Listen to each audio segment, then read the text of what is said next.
नमस्कार, उत्तराखंड न्यूज में आपका बहुत बहुत स्वागत है। चलिए देखते हैं उत्तराखंड की 15 फटाफट बड़ी खबरों को। इससे पहले आप न्यूज को कहां से देख रहे हैं, हमें कमेंट में बताना बिल्कुल ना भूलें। 24 साल में 495 योजनाएं हैं काम की। धामी सरकार ने छांटी 368 जो सिर्फ नाम की रह गईं। प्रशासनिक और नीतिगत सुधारों के दौरे से गुजर रही प्रदेश की धामी सरकार ने 24 साल से विभिन्न विभागों में संचालित हो रही 368 ऐसी योजनाओं को छांटा है जो अब सिर्फ नाम की रह गई हैं। काम की बनाने के लिए या तो ये योजनाएं एक दूसरे में मर्ज होंगी या फिर इन पर हमेशा के लिए ताला लगाना होगा। गर्भवती महिलाओं का हो प्रधानमंत्री मातृ वंदना योजना में पंजीकरण, सीएस ने दिए अभियान चलाने का निर्देश। मुख्य सचिव राधा रतूड़ी ने सचिवालय में एसडीजी इंडेक्स 2023-24 के तहत महिला एवं बाल विकास एवं श्रम विभाग से संबंधित अपेक्षाकृत कम प्रदर्शन वाले इंडिकेटर्स की समीक्षा बैठक की। बैठक में सीएम ने इन इंडिकेटर्स में सुधार के लिए योजनाओं के युक्तिकरण के निर्देश दिए। ड्रोन नीति तो बनी लेकिन कॉरिडोर नहीं बन पाए। राज्य में बड़ी संख्या में है अति संवेदनशील क्षेत्र। प्रदेश में ड्रोन को बढ़ावा देने के लिए ड्रोन नीति तो बन गई। विभिन्न विभागों में ड्रोन के इस्तेमाल को लेकर भी सूचना प्रौद्योगिकी विकास एजेंसी ने कंपनियों को सूचीबद्ध कर दिया, लेकिन ड्रोन कॉरिडोर नहीं बन पाए। केवल उत्तरकाशी का एक ही कॉरिडोर वर्तमान में संचालित है। स्वास्थ्य मंत्री ने किया अल्ट्रासाउंड मशीन का उद्घाटन। अब मरीजों को नहीं होगी दिक्कत। सूबे के स्वास्थ्य मंत्री धन सिंह रावत ने उत्तराखंड के सबसे बड़े सरकारी अस्पताल दून मेडिकल कॉलेज में तीसरी अल्ट्रासाउंड मशीन और इमरजेंसी ओटी का उद्घाटन किया। उन्होंने इस दौरान कहा कि अब मरीजों को दिक्कतों का सामना नहीं करना पड़ेगा। पिथौरागढ़ से दिल्ली के लिए जल्द उड़ान भरेगा 42 सीटर विमान। 16 घंटे के लंबे सफर से मिलेगी मुक्ति। पिथौरागढ़ से दिल्ली के बीच सीधी हवाई सेवा शुरू होने वाली है।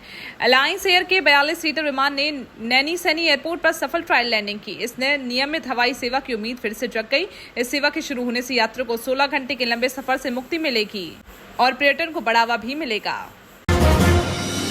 दूसरे चरण में यात्रियों की संख्या में काफी इजाफा। रोज दर्शन कर रहे 8 से 11 हजार भक्त। केदारनाथ धाम यात्रा 2024 में श्रद्धालुओं की संख्या में भारी वृद्धि देखी जा रही है।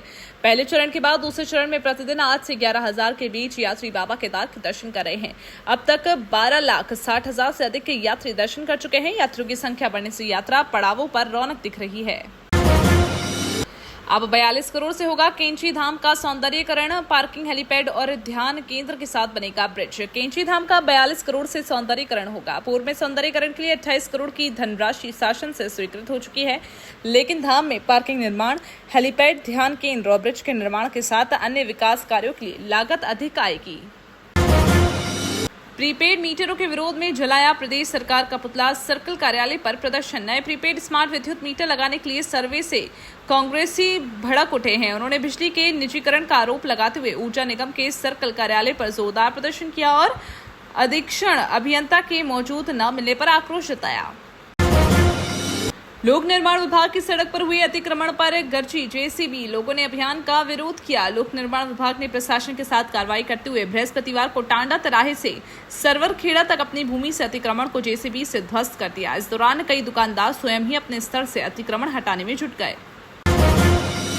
अल्मोड़ा की दो बहनों मनसा और गायत्री ने जीती Uganda international badminton tournament. Uganda में आयोजित WWF Uganda international badminton tournament में अल्मोड़ा की दो बहनें मनसा रावत और गायत्री रावत की जोड़ी ने शानदार प्रदर्शन कर स्वर्ण पदक हासिल किया। पेयजल निगम के हरिद्वार और दून ऑफिस पहुंची विजिलेंस। सेवानिवृत्त एमएड के खिलाफ चल रही जांच। पेयजल निगम के हरिद्वार और देहरादून ऑफिस में विजिलेंस की टीम पहुंची। सेवानिवृत्त एमएड मदन सिंह के विजिलेंस में जांच चल रही है। हाईकोर्ट के आदेश पर विजिलेंस ने जांच शुरू की। हेमकुंड साहिब प्रबंधन ट्रस्ट ने शुरू किया प्रकाशन विभाग। साहित्य को बढ़ावा देना है उद्देश्य। हेमकुंड साहिब प्रबंधन ट्रस्ट ने डॉक्टर बलबीर सिंह साहित्य केंद्र देहरादून में अपना प्रकाशन विभाग शुरू किया। इस अवसर पर महाराज जोध सिंह ट्रस्ट के चेयरमैन नरेंद्रजीत सिंह बिंद्रा भी मौजूद रहे। तत्काल बहाल की जाए ओल्ड पेंशन स्कीम। करण माहरा ने पीएम मोदी को लिखा पत्र। उत्तराखंड प्रदेश कांग्रेस अध्यक्ष करण माहरा ने कर्मचारियों की ओल्ड पेंशन स्कीम तत्काल बहाल किए जाने की मांग की।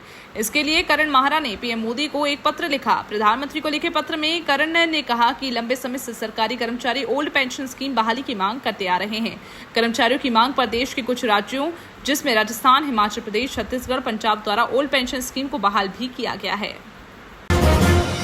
उत्तराखंड की 620 औद्योगिक इकाइयां अपात्र घोषित, प्रदेश की आर्थिकी पर पड़ेगा कितना असर? उत्तराखंड में उद्योगों को बढ़ावा देने की लगातार कोशिश कर रही है ताकि पहाड़ से लेकर मैदान तक जो बेरोजगारी है उसे कम किया जा सके। जो पलायन के कारण पहाड़ खाली हो रहे हैं उन्हें रोका जा सके, लेकिन इस बीच केंद्र सरकार द्वारा राज्य में स्थापित 620 औद्योगिक इकाइयों को अपात्र घोषित कर दिया गया है। कदली वृक्ष छेदन के साथ शुरू हुई दुर्गा पूजा।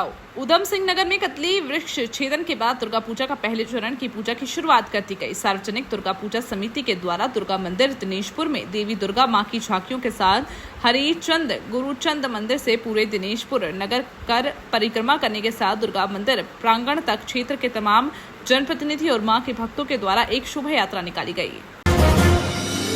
ये तो थी उत्तराखंड की 15 बड़ी खबरें। रोजाना ऐसे ही सबसे पहले अपडेट पाने के लिए चैनल को सब्सक्राइब करना बिल्कुल ना भूलें। साथ ही वीडियो को लाइक भी कर दें। धन्यवाद।